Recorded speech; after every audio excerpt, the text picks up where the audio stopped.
Hey, it's Martine.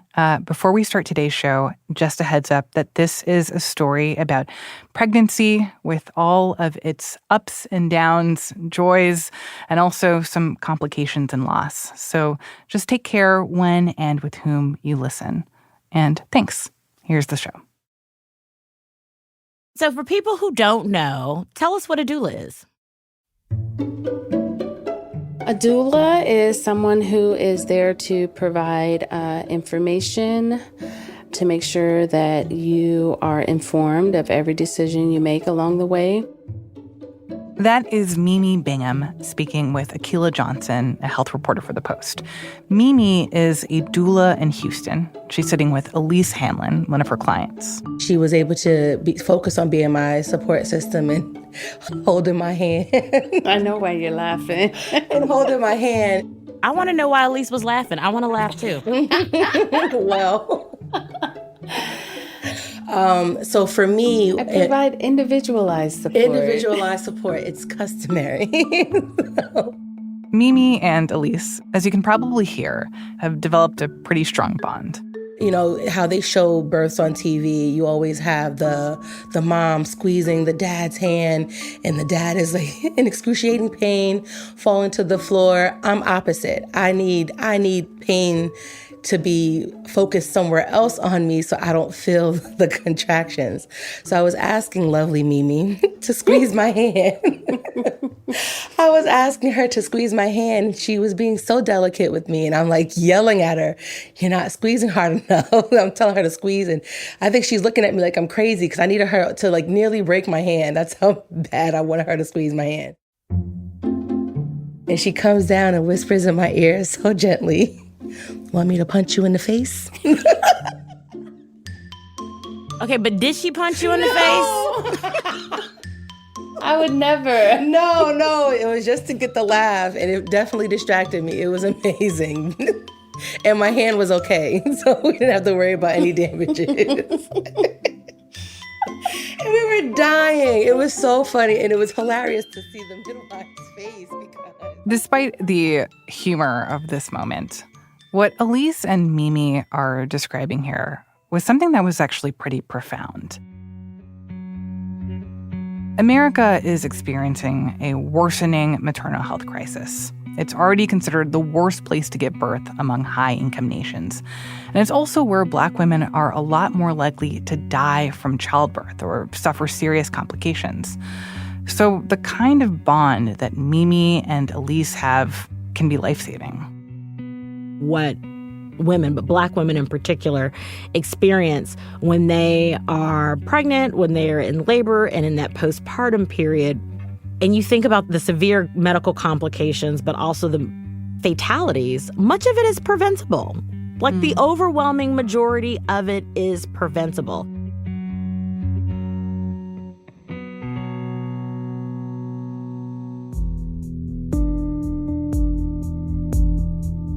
From the newsroom of The Washington Post, this is Post Reports. I'm Martine Powers. It's Wednesday, February 28th. Today, how a coalition of Black birth workers in Houston is confronting a maternal health emergency in their community and beyond, and how they are fighting back, one very firm squeezing hand at a time.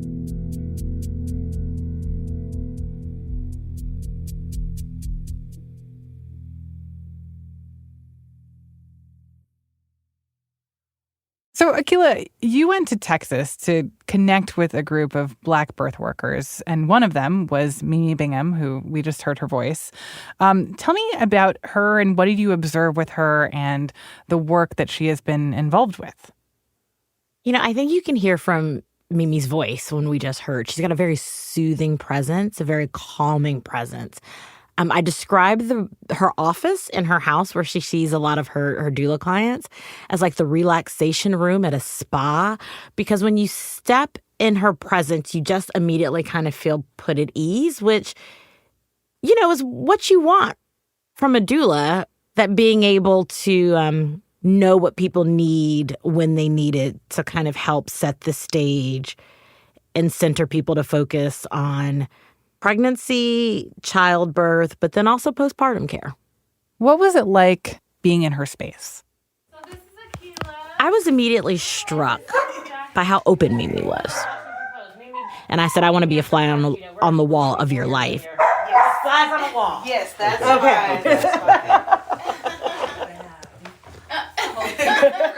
The dog would be whining in the background, the music would be going, but there would be laughter, and before you know it, everything would settle. Thank you for seeing me today. Of course. I was so happy it worked out this way. Thank you. Let's see. So I have a whole list. When I think about the conversations that I got to witness Mimi engaged in, a lot of it is empathetic listening. But, she has a kind of standard checklist of questions that she asks. She talks about what to expect, also patient rights and patient autonomy. I know this a lot.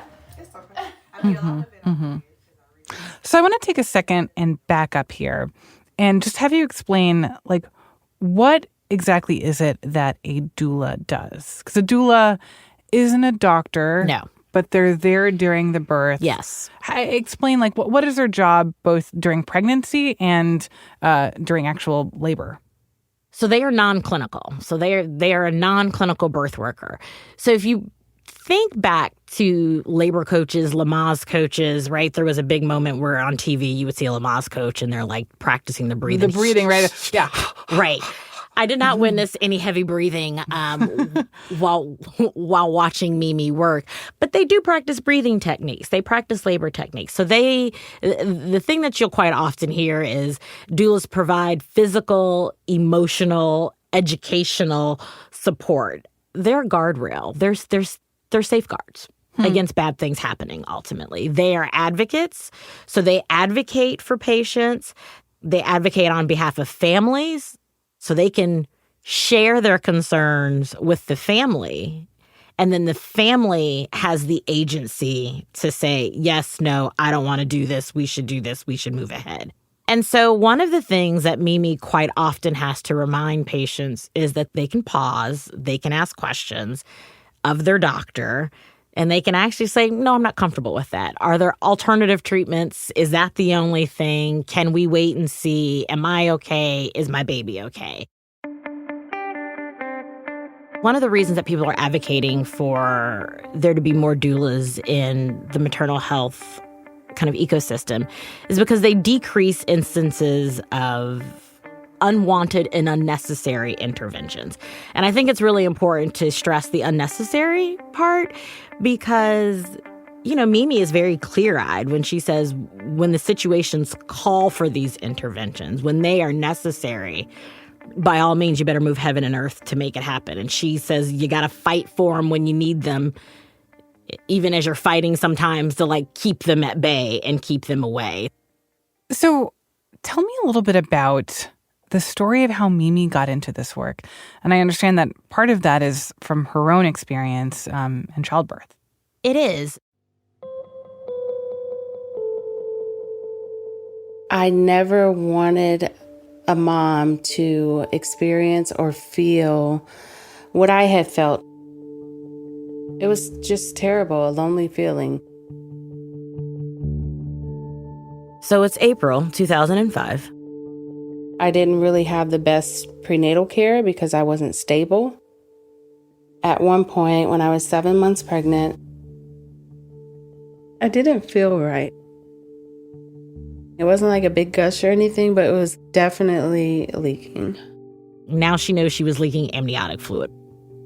And she goes to the doctor.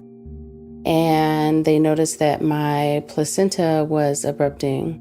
They essentially tell her, your placenta is detaching from the uterus. There's not a lot we can do for you. Go home and come back when you're in labor. So they send her home, but not before asking her repeatedly if she was on meth. And I'm like, no, because my blood pressure was elevated. And they said, well, most times it comes from drug use. Now that I know what I know and I'm in birth work, that's ridiculous. Research shows that Black women are more likely to be drug tested when they go to the hospital. Pain is more likely to be dismissed and not believed. And so... what was her reaction to being asked about At the time, she says she was just really confused. It was just very odd that they kept asking me if I had done meth. But you're at the hospital, presumably in the ER, and they do this ultrasound, and they say to you that your placenta is abrupting. Knowing what you know now, what does that mean? Well, that means that for sure not sent home. For sure not sent home, especially at 7 months pregnant. A number of things could have been done. Fast forward 2 weeks, she goes into labor. So she does what they tell her. She goes back to the hospital. I don't know how I got to the hospital. I probably block it out. I basically just remember laboring for a long time. You know, Mimi just recounts a night of being in the hospital by herself. Like, I don't know. I know at least a day passed. She said she labored by herself. She spent the majority of her time alone in a hospital room. You know, no one there, besides the nurses coming in and out occasionally to get vitals. I just remember at one point hearing her heartbeat kind of change. And she's listening to the monitor start to get very erratic. She basically is listening to the baby's heartbeat start to decline and take too long to come back up. I just decided to take the fetal monitoring off. Because if she passed, I didn't want to hear it. So. And she labors by herself. No one was in there. I remember looking down and she came out on the bed.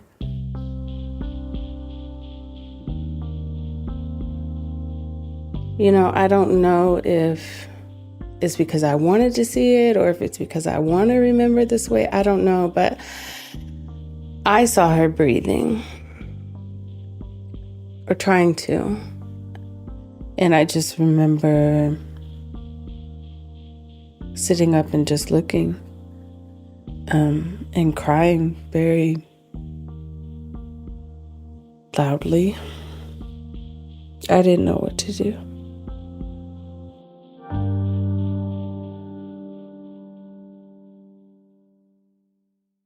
And the nurses weren't there? It was just the two of them in the room. Her daughter came out on the edge of the bed. She said that's when she pushed the call button, and the nurses came in and whisked her away. Oh, my gosh. You know, in the hours after, her friend Dietrich just describes her as dazed, and she describes herself as dazed. You know, she's still feeling very alone. I will say, when I was transferred to postpartum, they were wonderful. They were very respectful. They did photos. They gave her clothes. They gave her a little baby Bible. They offered for me to keep her with me. So I would have her with me until finally, you know, they had to have the counselor come in and talk to me and say, you know, this will be probably the last time that I could call for her, and that I needed to reach out to the funeral home to come get her. It sounds like they showed you more compassion after she passed than they did while she was still in utero. Yes, absolutely. Yeah. I mean, she struggled, you know? She named her daughter. And so you named your daughter Kaya. What does Kaya mean? And can you tell us how you spelled it and why you chose to spell it the way that you did? I spelled it the way I did, Kaiya. Just because when you write it out, you can see a smiley face. That's why I put all those extra eyes. That smile stays with you, I'm sure, till this day. It does. And she does too. Yeah. I can't imagine an experience like that. How did she process that, and what kind of effect did it have on her? Her birth work is her processing that. It's been really tough when you learn new information and you realize the harm that was done to you in previous births of my own. It's hard not to just carry that anger, that hurt.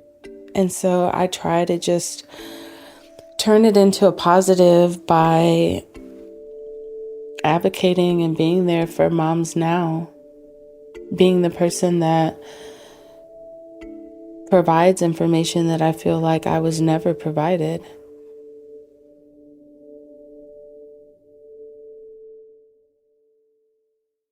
So just to go back for a second, how did Mimi actually make that turn into doing this kind of work? Like, how did she even realize that there was this community? She had a second pregnancy. She got pregnant again after Kaya, and she ended up having an emergency C-section when she was pregnant with her son, Rashad. And she hemorrhaged during that pregnancy. There were a lot of complications. It was very traumatic. And through it all, she felt like she still was not getting the support and care and nurturing that she really wanted. And then she gets pregnant a third time with her son, Ahmad. And this time she was determined not to have a repeat of times 1 and 2. She was like, I cannot go through that again. I have to do something different. And so she did. And she ended up finding this community of birth workers, doulas, midwives, who really changed her entire life, really, and perspective of the way birth should be. And that introduced her to a new career path and life trajectory. She was an accountant at the time. This was something she never even thought was a possibility for her life. And here we are. And so it was really through the support that she got while pregnant that third time with her son Ahmad that she thought, I want to recreate this experience for other women.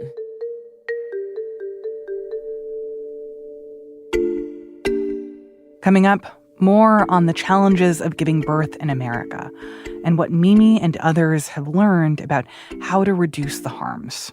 We'll be right back.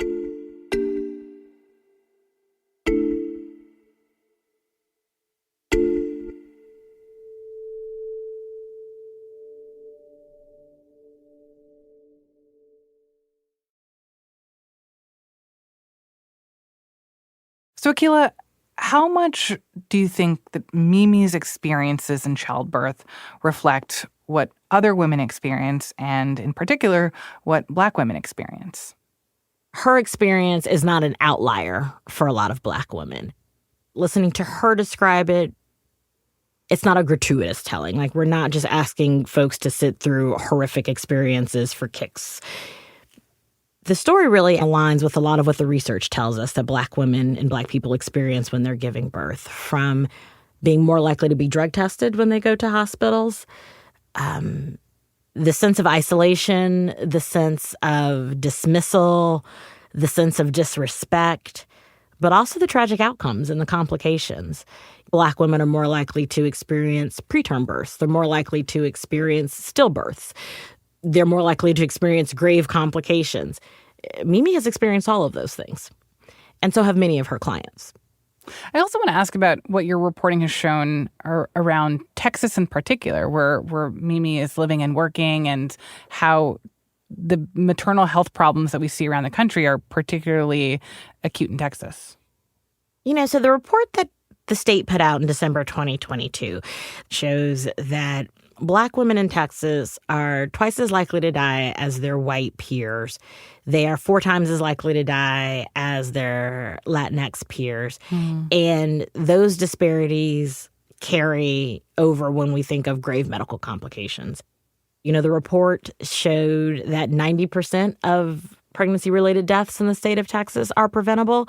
And not only are they preventable, but the report points the finger at the provider, the clinic, the system level. The system is to blame for the overwhelming majority of those deaths. And so the thing that Mimi, as well as her clients, you know, what they really talk about, one woman described the underground network of nurses whose goal it is to make sure that nothing bad happens to the Black mom. And her mixed feelings about that, because on the one hand, of course, she felt really good that there was this group of nurses who were so focused and concentrating on making sure nothing bad happens to the Black mom. That's how she described it. But also the fact that that was even something that they had to do, that was front of mind for them, to come to her and say, don't worry, we'll get you through this. We'll make sure nothing bad happens. We'll kind of give you the breakdown of which doctor and explain it to you differently when they leave the room. She was not expecting that dynamic. And the fact that it even existed, it made her sad, but it gave her pause, and it kind of made her feel less safe. Like the fact that nurses feel like they have to be the safety net because doctors are talking too fast. Doctors are not really paying attention. They're not explaining things in a way that patients can understand. The fact that that is part of the whole kind of nexus made her think, what is going on here? How can this be real? But it is very real. And not everybody lucks out to have the underground network of nurses. Yeah. You know, I feel like I've had this conversation so many times before, I'm sure you have too, where you hear these numbers, you hear the horror stories about famous people like Serena Williams, who have really traumatic births or who really have to advocate for themselves in high-risk situations. And it kind of sends this message that to have birth as a woman in America, and particularly as a Black woman in America, is a dangerous thing. And I wonder if you can speak to that, like what that message does when people hear it. Several of Mimi's clients, and then not just Mimi's clients, but other Black women that I've spoken to, say the narrative around the maternal health crisis, but specifically the Black maternal health crisis, it creates a cycle of fear and hypervigilance is really what it does. It's like added to the list: driving while Black, shopping while Black, birthing while Black. You know, fear of, am I going to survive? Is my baby going to survive? And all of the things that then women do to try to mitigate and insulate themselves from really catastrophic events. And that in and of itself, that hypervigilance, I got to have a Black OB. I got to hire a doula. Let me make sure my blood pressure is okay. Let me start working out. Oh, nope, got to relax. Oh, maybe I should take some pictures. Don't take pictures. Oh, right? Like all of the things that we think of, that is also a source of stress. So the way that you're trying to cope with the stress is a source of stress. That in and of itself can cause your body's stress reactions to spike and peak. Just ruminating, just thinking about these things. It can affect your blood pressure. It can affect your cardiovascular system. But stress can also do a whole host of things, not just to you, but to the child you're gestating while pregnant. And there's some research that shows it can actually change the structure and texture of a woman's placenta.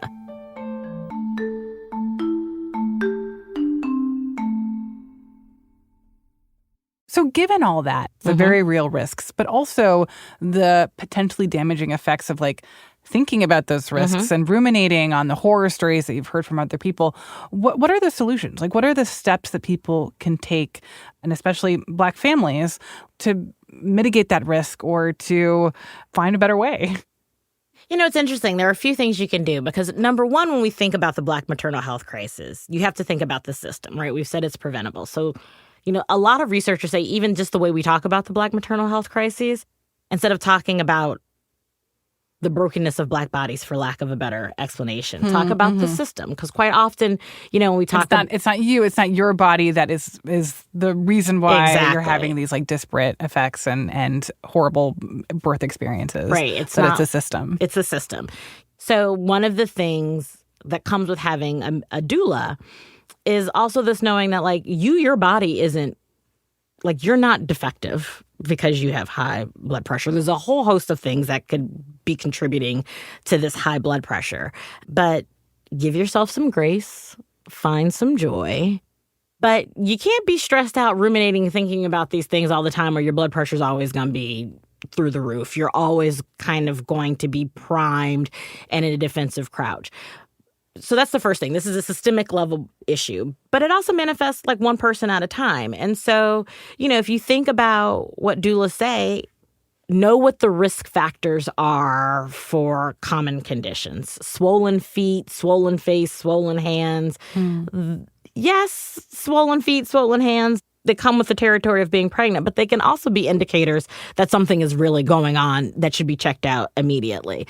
Over and over, maternal health advocates, reproductive health advocates, clinicians have said to me, speak up and speak out. If you feel like there is something going on with your body, raise the issue. A lot of times we don't ask questions because we don't want to be seen as problematic. What if it's really nothing and I'm just kind of raising a ruckus and a fuss? I don't want to be seen as difficult. I don't want to be seen as problematic. But in this instance, they say, stop, ask the question, raise the issue. So kind of speak up, speak out, know the warning signs, create a team that is dedicated to your care. And so family and friends and your kind of intimate support system are the bedrock of that. Folks who are going to advocate for you when you are feeling vulnerable, when you aren't sure the right questions to ask, when you are overwhelmed. Somebody who is going to be in there and say, no, stop, like we need to pause and ask some questions. That might be hiring a doula. So pregnant people are hiring doulas themselves, yes. Right? Are they covered by insurance? Some states have begun to have, like, their Medicaid programs have begun to cover it, but by and large, it is, you pay out of pocket for a doula.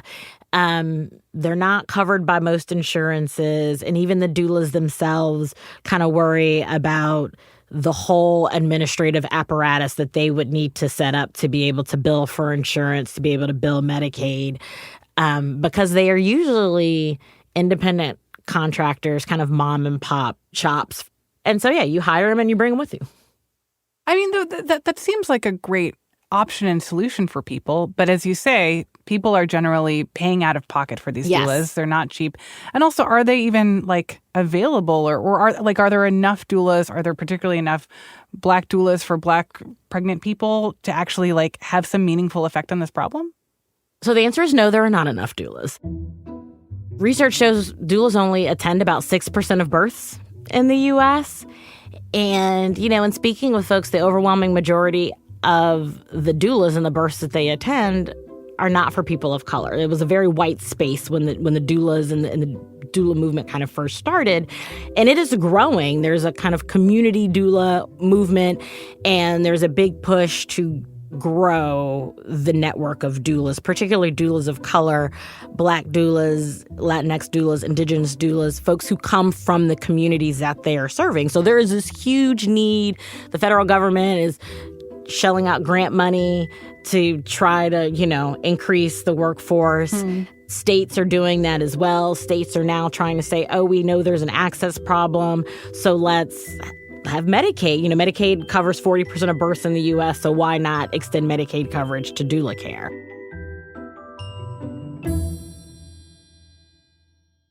But doulas are not a panacea. Until you begin to really look at some of these larger systemic issues, a doula can only do but so much, to plug the holes.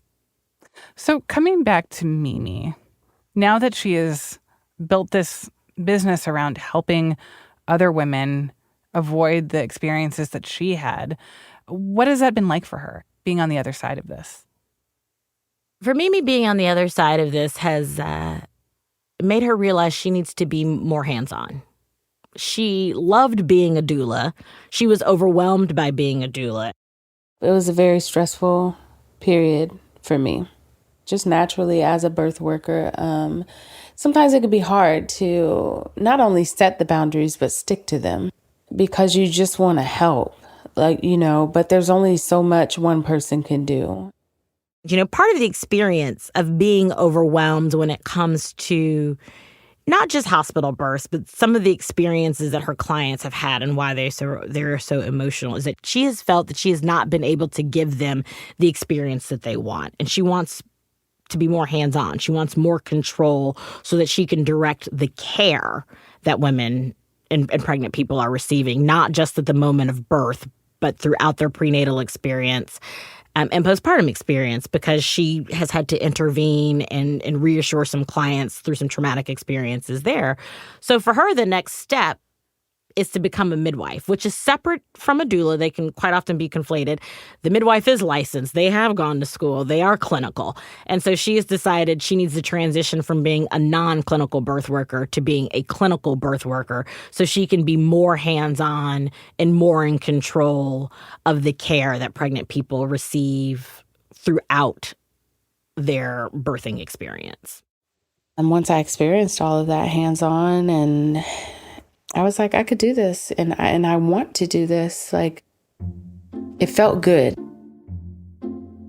So at the very start of this episode, we heard a little bit about Elise Hamlin and her birthing experience. Sherry couldn't take it. She was like, what is going on here? But it was so good. But it distracted her. It distracted me. It was amazing. But Having Mimi at her side as her doula, having her there to squeeze her hand really, really hard. And I'm curious, for Elise, it seemed like she was seeking more support. She wanted a different kind of birthing experience than what she'd had in the past and what Mimi had had in the past. Tell me more about what Elise's birthing experience was like with Mimi at her side. Mimi and Elise link up soon after Elise moves to Texas. And she wanted a midwife when she gave birth to her final child. And so she had been interviewing midwives, and Mimi at the time was working with the midwife that Elise decided to give birth with. And that's how the two of them met, and that's how the two of them linked up. I was so excited and so nervous. And then I'm sitting there texting her outside of the room.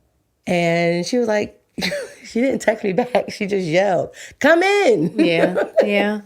And it was so warm and so welcoming. I think doula is like the second spouse almost because they have your back. It's very personal. Mimi spends a lot of time with her clients, as do a lot of doulas that I talk to, just reassuring whenever they need her. So I call Mimi, and Mimi tells me, when you're ready for me to come, I'll be there.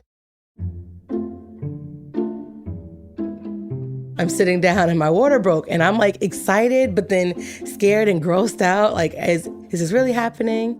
So Mimi shows up and is there by her side pretty much the entire time. I clung to Mimi like a crab in the sea. Yeah. We built a bond. It was amazing. And she instructed me the things to do, like how to, make sure that I was comfortable.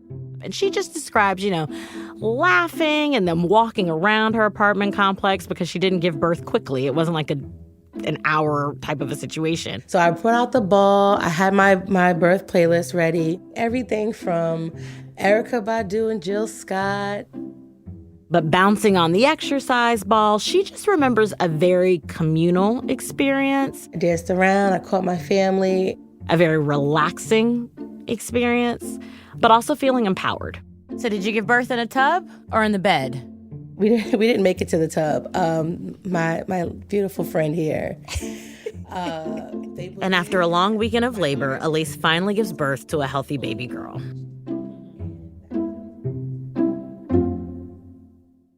And my kids came out and they surrounded me, and it's the best thing I could ever ask for. It's a perfect ending to a beautiful story because I'm never doing it again.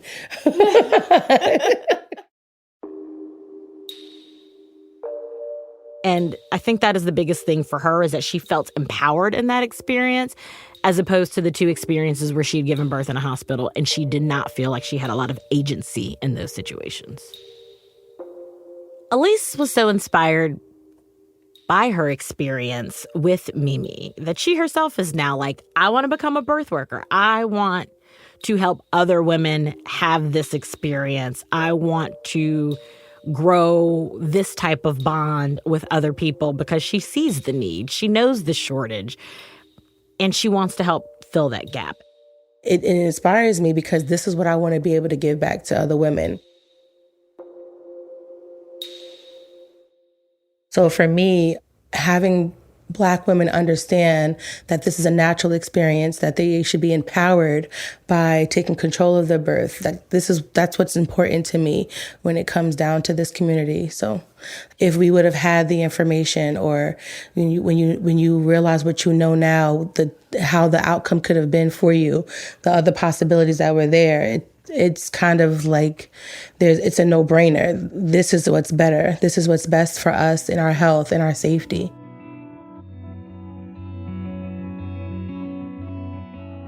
What do you think the story says about the evolving understanding about the maternal health crisis in the U.S. and about the attempts to find solutions for it? I think this story shows how layered the situation is. It's a whole host of things that contribute to why the United States is the worst place to give birth among high-income nations. This coalition of birth workers decided that they really have to take matters into their own hand because the price of waiting for hospitals to do better, for governments to do better, for kind of large institutions to do better is just way too high. And part of that, they say, is really that they see Black pregnancy through this lens of power and potential and not pathology. Akilah, thank you so much for explaining all this. Thank you for letting me chat. Akilah Johnson reports on health disparities at The Post. Before we go, there was big news this afternoon. Mitch McConnell will be stepping down as Republican leader in the Senate. He announced the news in a speech on the Senate floor. He said he plans to remain in the Senate, but will be ending his time as GOP leader in November. I still have enough gas in my tank to thoroughly disappoint my critics, and I intend to do so with all the enthusiasm with which they become accustomed. This is being viewed as the beginning of the end of an era in U.S. politics. McConnell is 82, and he is the longest-serving Senate leader in U.S. history. He's credited with reshaping the federal judiciary, making it more conservative. More recently, he's faced opposition from a growing wing in the Senate aligned with Trump, and he's experienced health problems. So to my colleagues, thank you for entrusting me with our success. It's been an honor to work with each of you. There'll be plenty of time to express my gratitude in greater detail as I sprint towards the finish line, which is now in sight. I yield the floor.